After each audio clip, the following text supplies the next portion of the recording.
Good morning! Hayaka and I were just talking about you. Is Chevra still not joining us today? Probably not. We haven't seen her either. Huh? That's such a pity. Director Farina said that we've only got a few small scenes left before wrapping up the entire thing. She even said that she'll get me into a couple scenes, so everyone will have a chance to shine in front of the camera. We were also planning on having a victory feast once we're all finished filming. You can join us, right?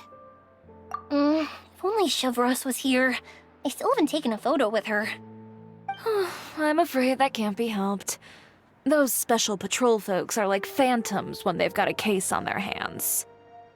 But to be honest, I'm even more concerned by what I read in the Steambird earlier this morning. It said that the killer in the murder case was none other than the author of the 2 Musketeers. Oh yeah, I heard about that too. He came forward and confessed his crimes, but gave no explanation as to why he pulled the trigger. We didn't know about this case at all when we joined the film. Is it going to affect the reception of our work? From a pure publicity standpoint, this will draw a lot more attention to our film. I have to say, though, that no director can be perfectly comfortable with garnering attention through means other than artistic skill. To be fair, I feel like that ship sailed the moment you allowed yourself to be named as the director on our posters. It's not my fault that I'm super popular. What was that saying again? My popularity has, Sunk to an all-time low? spread to the 4 corners of Tibet.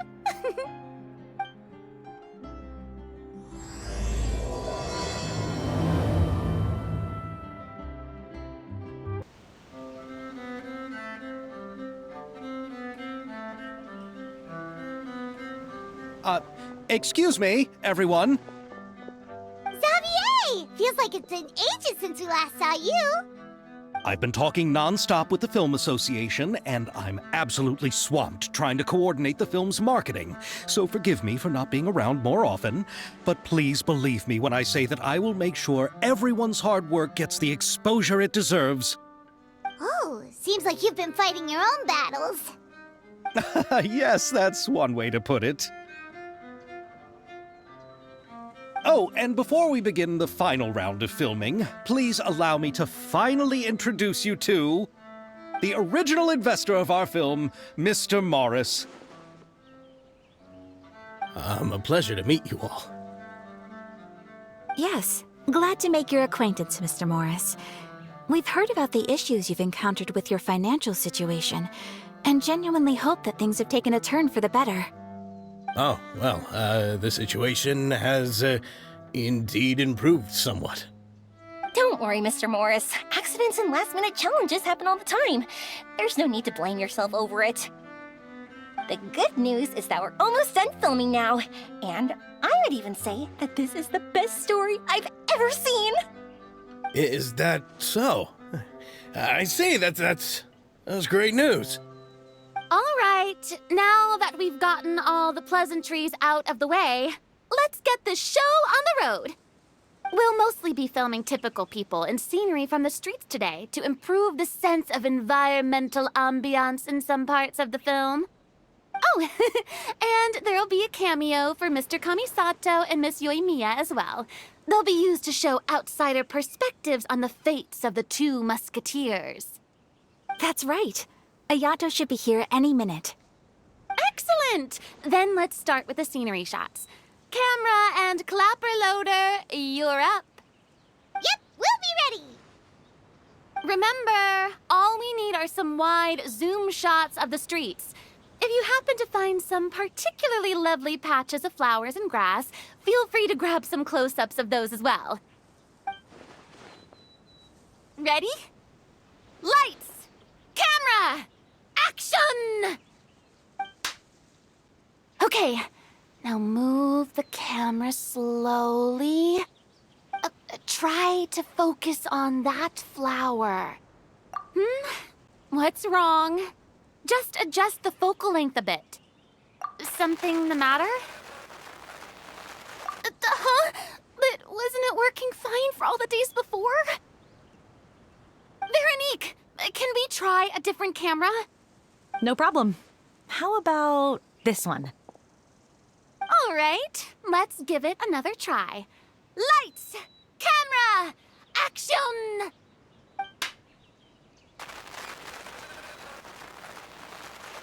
Don't tell me. This one is broken too? Veronique, do we have any other spare ones we can use? I'm afraid we only brought these two today. What? Then go find a workshop to get them repaired right away. Oh, and you too, Bono. Go find our spare camera in the warehouse and bring it back to the set. On it. Greetings, everyone. My apologies for the delay. Is something the matter, Ayaka? It seems like there are some issues with the filming equipment today. We're stuck for the moment. I see. Well, let's not just stand here twiddling our thumbs. Actors, to the makeup booth. We'll start on the next scene as soon as we get a working camera. The people at the workshop told me that the part which holds the lens in place seemed to have fallen off.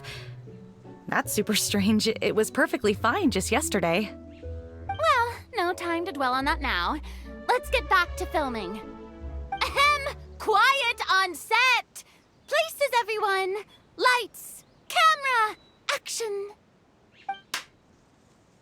By the way, have you heard about that recent murder case? Yes, I have. It seems that they've caused quite the commotion in the city. I heard that the chief of the guards is so mad about not catching the culprit that he's about to explode. Oh? I find that quite hard to imagine, considering how he already looks most days. Director, we have a problem. Oh, we're in the middle of a take! Couldn't you wait until we wrapped up this scene? No, Director, our film, all the finalized film that we've been keeping in the case has disappeared. Oh, wait, well, what did you say? Mr. Bono, please take me to where the film was kept right away. I'm coming too. No, Yoimiya, you have to stay here. Oh. Okay, listen up. Everyone who's not working on this current scene can go with Bono to look for the film. Everyone else, stay put and wrap up the scene. Unbelievable. How could all these problems happen in just one day? We're back. How did it go? Did you find the film? We found it in the sewers. Huh? In the sewers? Is the film still okay? We discovered it just in time, so we should still be able to salvage it. The others are checking now to see if we lost any specific scenes. You scared me for a moment there. I nearly thought we had lost everything. I really don't want to experience that feeling of despair again. Okay, but who could have stolen the film and dumped it there? Could it be, some competitors working on other films? But if they wanted to harass us, why wait until the last day? Okay, we don't have time to really look into it right now. Let's strike while the iron is still hot and wrap this thing up once and for all. Yeah, let's finish it.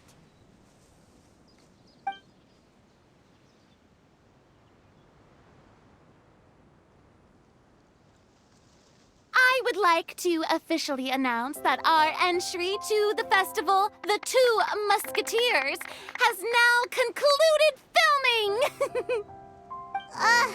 Paimon is spent. It's so late already. Even though the filming process proved to be extremely challenging, everyone provided valuable and unique contributions to the final product.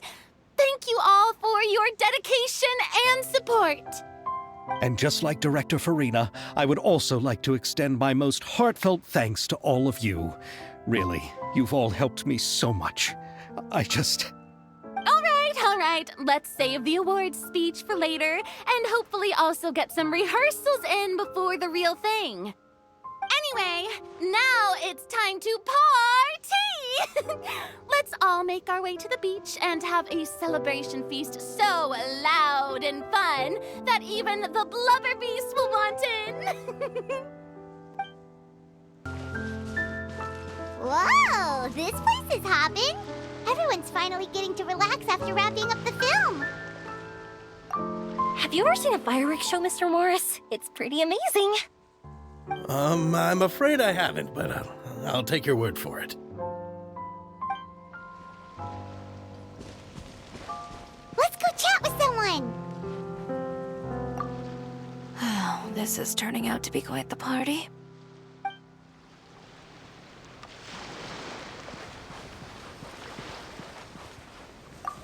I was thinking, if this film turns out to be a success, could I ask the two of you to stay and be a part of my crew? Of course, I'll definitely increase the pay for next time.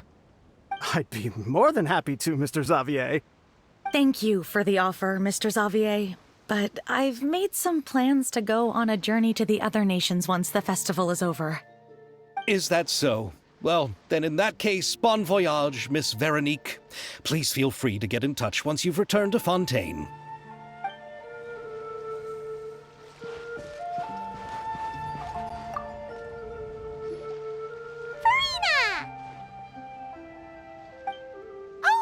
My darling clapper loader and camera operator, you've both worked really hard. Paimon thinks you worked even harder than us. Honestly, Paimon was getting a little tired of playing with the clapperboard by the end of it. Worst of all, Paimon started having dreams of you shouting, "Lights, camera, action!" into Paimon's ears. The actual dream can't even start until you've yelled that. Hey! If anything, shouldn't I be more grand and delightful in your dreams? We've been through so much together, and that's how your brain remembers me? That's not Paimon's fault. We've just used the clapperboard too much lately. Anyway, what's most important is that we wrapped the film. I'm pretty confident that we'll take first prize. Hey, no need to mention the official name. Wait, now that you mention it, if we did win the prize, would Farina just get a statue of herself? Come on, I don't need that kind of attention. Xavier can accept the reward on our behalf. But just imagine! Farina accepting the Farina Award and holding a Farina statue. I'm going back to my dessert now. You all can keep discussing that on your own. Hey, Ayato! How's your work been going? Everything went rather smoothly. Thank you for your concern. Ayato told me that we've already confirmed the dates for some Inazuma Fontaine cultural exchange events. So the next time we visit, we'll be doing so in our capacities as the representatives of the Yashiro Commission. Oh, that's great! Then maybe Paimon will be able to find Fontaine detective novels in Inazuma from now on. Oh, wait. Wouldn't Yaimiko get upset if that happens? That would be stealing some of her business. You've got a point. She's always complaining that light novels have become bland and too predictable after all. The cultural exchange won't only feature literatures of both nations, of course. We have also made plans for cross-cultural engagements in the fields of gourmet cuisine, toy making, and artisan craftsmanship. Whoa! Paimon's getting super excited now! When the time comes, be sure to visit and participate in all the events.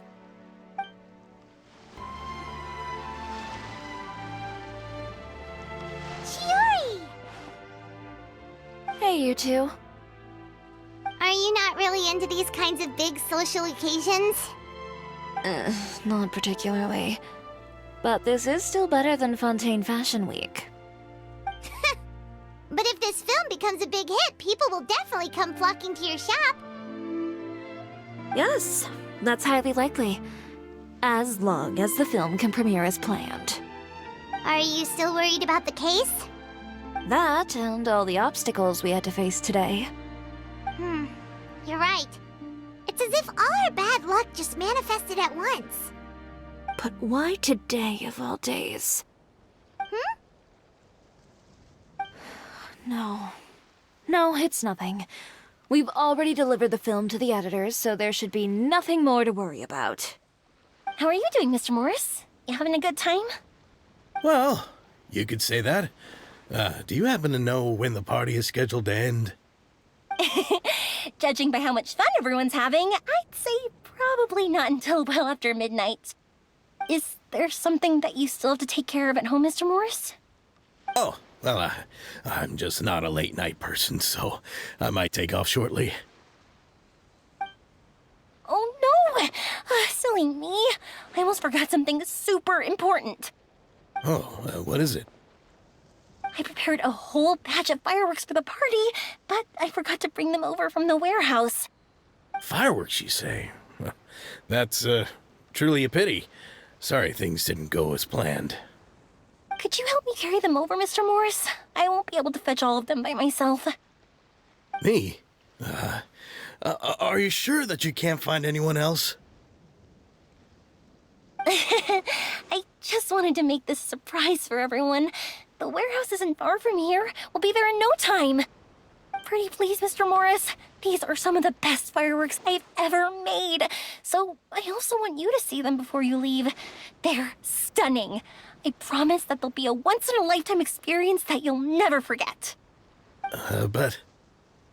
It's okay. Just come with me. If we're sneaky enough, nobody else will see us leaving. All right. It's dark in here. Wait here, Mr. Morris. I think the light switch should be somewhere over here. Why did I have to get roped into this? What was that?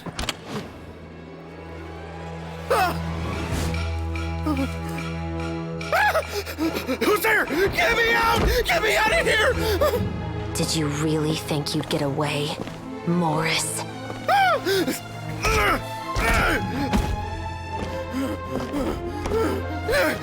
You've got the wrong guy! It wasn't me! I'm not the killer! You know, Eliza died a far more heroic death than this. She fought your assassin to the end, to save the children she had hidden beneath the floorboards.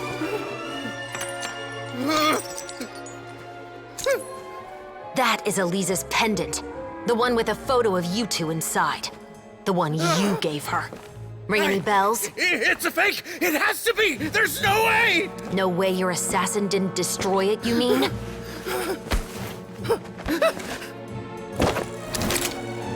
Did you ever love her, Morris?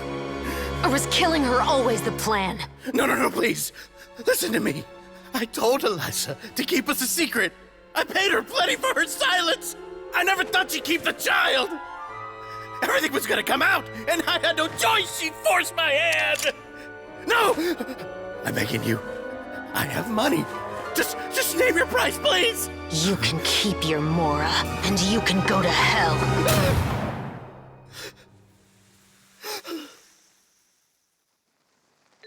I'm Captain Shovraz of the Special Patrol.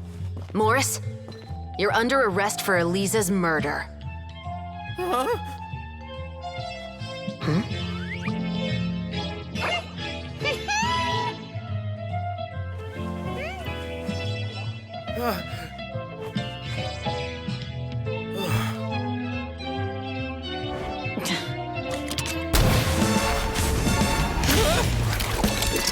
You're under arrest too, prop manager Veronique. Or perhaps I should call you the second Musketeer.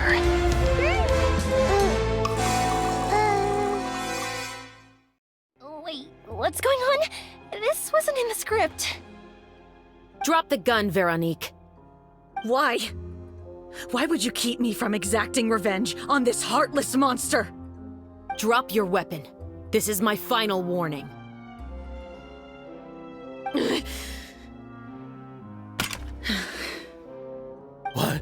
What is going on? Do I have to spell it out for you, Morris? Everything that took place just now was staged to get you to confess the truth. But this last part is all improv, of course.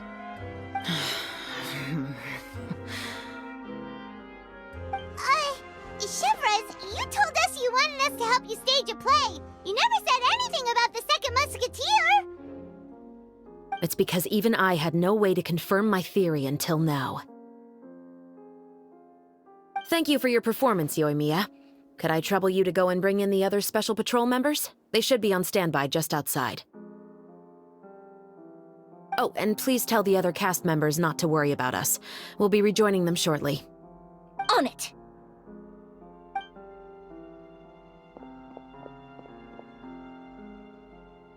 So what do you think, Morris? Care to talk about what happened 20 years ago? My patience is limited, you know. Don't force me to take you back to the interrogation room. I'd wager that you wouldn't last for more than a minute in there. With the recording we made, you have no chance of winning in court. Cooperating with us now is the most practical move. All right. I'll talk. I hired an assassin to murder Elisa. She once worked as a maid on my family's estate. She was very beautiful, and after some time I fell for her. We kept our relationship a secret and carried out an affair for some time, but it wasn't long before she became pregnant. And if my parents ever found out, they would have stripped me of my inheritance and status, driven me out of my home. I also didn't expect Elisa to insist on bringing the pregnancy to term. She even asked me to leave my family and travel far, far away with her. She believed that you were truly in love with her. I didn't have a choice. I gave her a large sum of mora, told her to leave the family and to get rid of the baby. But then years later, she sent me a letter. There were photos of 2 children, and she even asked if I could find some time to visit them. Huh? 2 children? Paimon thought Baptiste was the only... you mean... Even if she had the children against your will, you could have just ignored the letter entirely. Why kill her? I had just gotten engaged to be married to an heiress from another wealthy family. So if anyone were to find out about Elisa, my life would be completely ruined. I didn't have a choice. No, you always had a choice. You just made the wrong choice. Again. Do you know how it feels to watch your mother be killed right in front of you? My brother and I were hardly even school age yet. We were hidden beneath the floorboards, grasping each other's hands like a lifeline. We were so terrified that we didn't even know we could ever take a breath. All we could do was to watch Mother try to fight back, and then collapse to the floor. Even after the assassin left, we were still too terrified to leave our hiding spot. We thought that he might come back. It was only until the next evening when we finally climbed out and gathered around our mother. But she had already become cold and stiff to the touch. You made up your mind right then and there to bring this case to light. Not only that, we resolved to get our revenge. And that's why you became the Musketeers. No, that's why I became a Musketeer. The man from before was also killed by me. My brother had nothing to do with it. I figured as much. You did? I once told these two that he didn't look like a killer to me. His confession from that night also rubbed me the wrong way. I think what really tipped me off was, how could I not feel a sense of regret in him? Huh? He confessed faster than any criminal I've ever met, but he didn't say a single word about you. He insisted that he was the sole perpetrator in the case. But after the questioning ended, I disassembled the musket we dug up from his backyard, put it in front of him, and told him to reassemble it. Wanna guess how far he got? He had no idea where to even start. He's never touched a gun in his life. Based on that, I determined that he was not acting alone. He only surrendered himself to draw our attention and create a moment of opportunity for his partner. So, I decided to play along. And as expected, the second musketeer followed us without hesitation once she saw Morris get separated from the rest of the cast. Besides, why else would he call the novel The Two Musketeers? But how did you know it was Veronique? I figured it out the moment Baptiste told me his father's name. That so-called financial crisis was all just a ruse. He just wanted to sign up as the investor and then leave the film without any source of funding. After all, he has a vested interest in minimizing the reach of this story. It's really just the same thing as what he did to Eliza all those years ago. Human scum. But then Xavier pulled out all the stops and got the film made against all odds. Morris couldn't have that. With the killer in custody, he figured it was safe to act. And so he came to visit the set today, just as I expected. Wait, so you were behind all those mishaps today?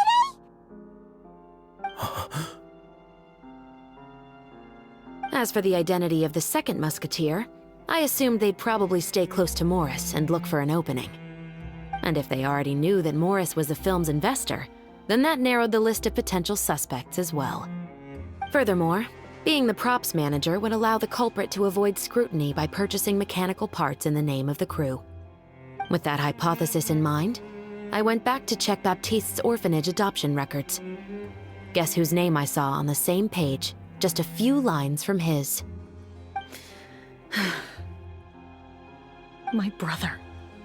He trusted you. As in, he trusted me to perform the deed on his behalf? He trusted you to stand on the side of justice. I am. I thought you could do it as well. Oh, the look on your face when you told him to go to hell. I really thought you'd put a bullet in his brain. You know what he has done. Are you telling me that you'd rather see him spend the rest of his life living like a king in the fortress of Meripede? I will never be able to forget the feeling of my mother's cold, lifeless hands. And you would call this ending fair? Is this what you call justice? I won't lie, Veronique. I did hesitate when your brother first told me about the truth. I wondered. I agonized over whether I should really put a bullet in his head. So why don't you? Because that should never be how justice is carried out in this world. Perhaps, to you, justice is simply reciprocated. An eye for an eye, and a life for a life. But everyone has their own understanding of justice. If everyone were to pursue their own definition of it, there would be no more order in this world. Today, you'll kill Morris, and tomorrow, his children may come for you. The world cannot render judgments based on a desire for revenge. That will only lead to a cycle of revenge, as well as the destruction of order and civilized society. Fontaine is founded on a set of laws and a standardized code of justice. That is why we are the nation of justice. But with all that said, I will promise you this. Morris will not lead a cushy life in the fortress of Meripede. Chevreuse, the rest of the special patrol is here. Thank you so much, Yoimiya. Letelier, Terena, please take them away.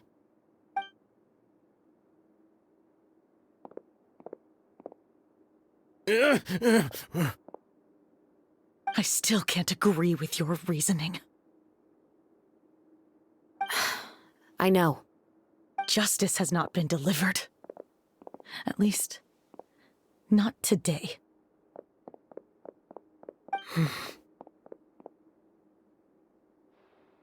Chevreuse.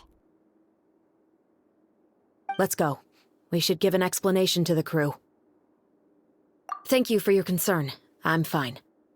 I'm just thinking about the things in life that have driven people to take justice into their own hands.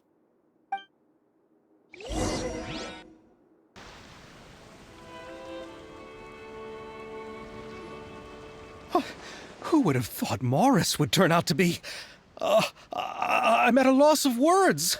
How could he have done something like this? I'm just glad that you're all safe and sound. Who knew that such a labyrinth of cases would be behind this story? Well, what should we do now? We have a finished film, of course, but should we still go ahead with the premiere? What do you mean?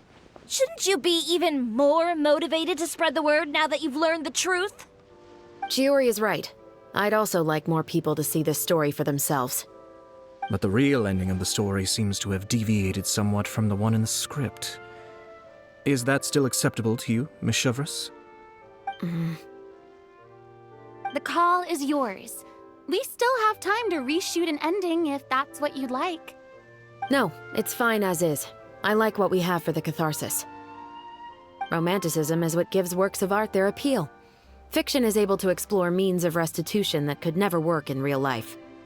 Just like the real world, the world of stories also has its own set of rules and justice. These different possibilities are what initially drew me to reading in the first place. Sounds good to me. I support your decision. What about Veronique? Will she be okay? She will soon face her judgment alongside her brother and Morris. If I had to guess, they'll probably all be sent to the fortress of Meripede. I'll make sure to give Risley a heads up about it. Oh, you mean that kind of heads up? Exactly. Ahem. All right, then the matter's settled. Now that everything's been taken care of, there's no reason for us to keep looking all gloomy and grumpy. Let's get back to the feast and enjoy each other's company. We'll be starting the post-production process tomorrow. You should join us, Chevreuse. You missed the first few hours of the party, didn't you? All right. Count me in. Then I'll wait for you over there. There's still some good news that I'd like to share with Chevreuse. Traveler, Paimon, could you wait for me by the sea after the party ends? I'd like to go on a brief walk with the two of you. Thank you very much.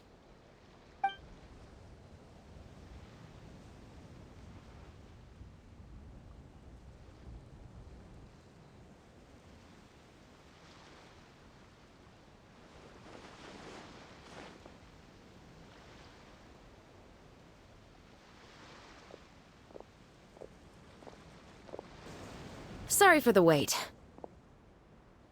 Oh, we weren't waiting long at all. Is there something else you wanted to tell us? No, I don't have anything new to share. I just felt that since you were my investigation partners, I should have another conversation with the two of you.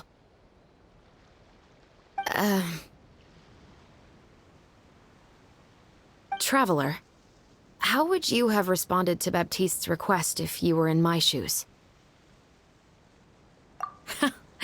Just like the protagonist of the story, huh? Can't say it doesn't suit you. When I was young, my father often took me here to swim. We'd come rain or shine, even when it was freezing cold. He told me that swimming was the best activity to train one's strength of will. You could never give up before reaching the shore, especially when the water was cold. Oh? Why's that? Because the moment you give up would be the moment you die. At that point, I still hadn't received my vision. One winter, the chilly wind felt almost like knives on my skin, and the seawater was so frigid that it numbed my toes the moment I stepped in. I cried and begged my father to spare me from having to swim across, but he wouldn't listen. He used to be a member of the Special Patrol as well. You could say it was his way of educating his children. That sounds awful.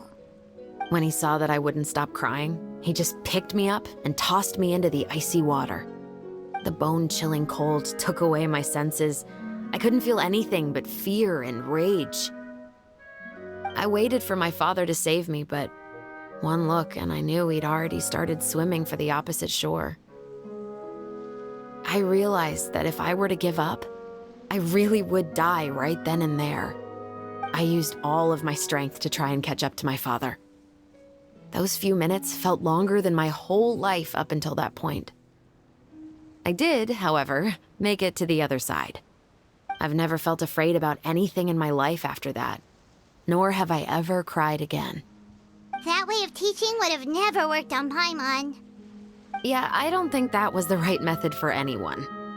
It's just that Working now as I am in the pursuit of justice, I still sometimes feel like I've been tossed into that winter sea all over again. The anger and the helplessness. Chevreuse. But the worse I feel, the more I know to never give up.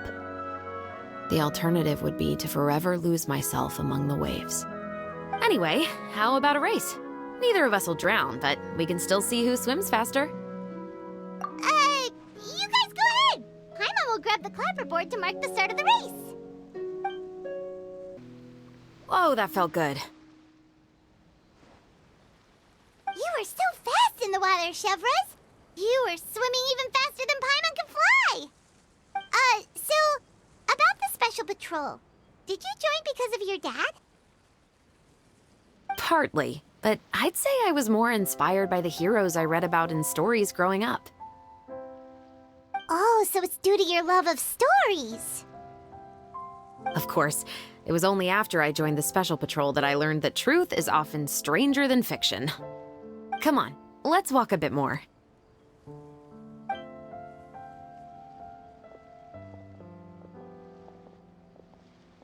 To be honest, I do sometimes question whether the decisions I make are the right ones. But I know that no matter what, I must keep swimming. Because the only thing I've got my eyes on is the shore in the distance.